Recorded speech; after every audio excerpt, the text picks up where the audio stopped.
very pleased to be able to meet the legend and the leader of Burmese opposition, Aung San Suu Kyi. We remember and value very much her contribution to the community of democracy, to the founding Congress in the year 2000, and we kept in touch since then, and I'm very glad and congratulate her warmly the recent success, her personal success and the success of her party in the recent election. Having spoken to the president of the country and now to the leader of opposition, I can assure you of Poland's support for a controlled process of transition to full democracy. What is happening in Burma, we Poles find familiar, because we also had to make a transition from dictatorship to democracy and from a command economy to a free economy. And it's not an easy process. We see Poland's value added here as a country with certain experiences, both for good and also for taking lessons from, that could perhaps be an inspiration. And Poland will continue to support the reform process in Burma, and I hope part of that support will be a visit by Aung San Suu Kyi to Poland. I had the pleasure to invite her to Poland on behalf of the government of Poland, and also the president of the Lech Wałęsa Institute has passed on a letter from the legend of the Polish struggle for freedom, Lech Wałęsa, and he has also invited Aung San Suu Kyi to Poland.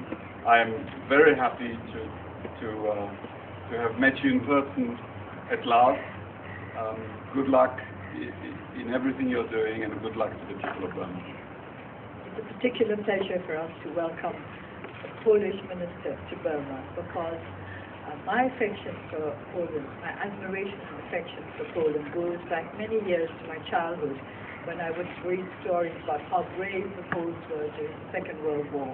I always thought of Polish men as very dashing and very brave. And then during my years of house arrest, I had ample time to study what was going on in Poland about the transition to democracy, and I've always admired how the Poles worked through their problems.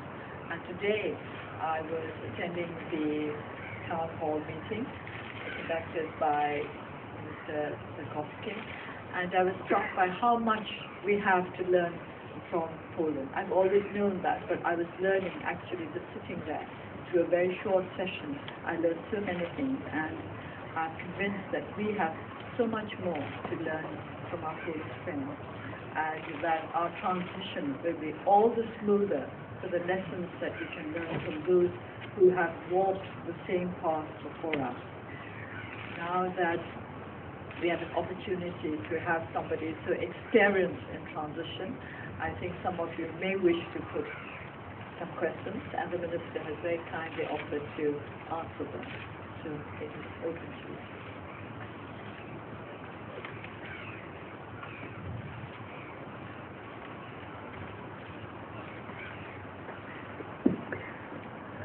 Hello, I'm Somitan from Myanmar Times. I realized today you have signed an agreement to offer the scholarships and training. But could you please tell us what are the other part of that entire agreement?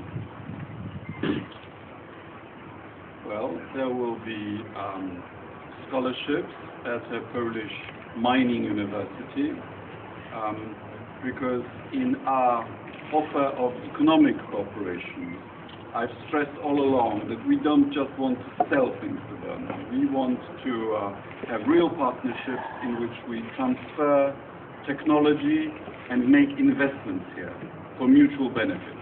So first of all, scholarships, but secondly also internships at our institutions for up-and-coming administrators from Burma.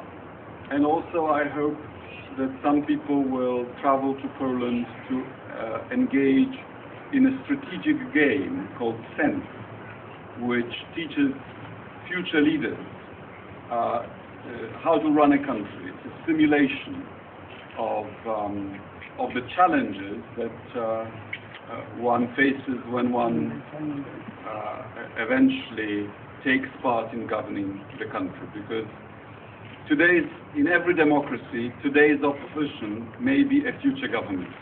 And it's in the interest of every government to have a competent opposition.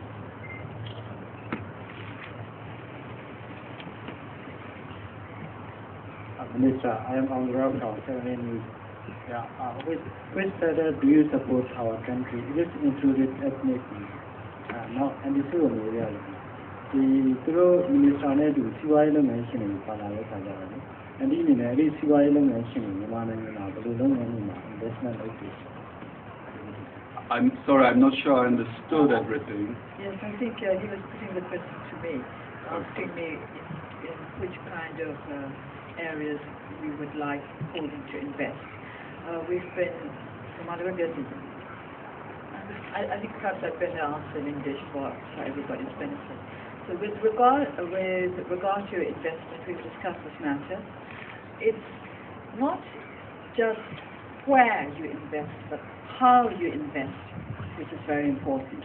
Apart from corporate responsibility, we would like the kind of investment that would empower our people, the kind of development aid that would empower our people. The only way in which we can truly build up a reliable, solid democracy is making the people aware of their own power, that they are the ones who will decide the destiny of their nation. So, with regard to investment in aid, we would like to emphasize, first of all, transparency. Transparency is very important if the people are to decide whether or not they agree with the help that has been given.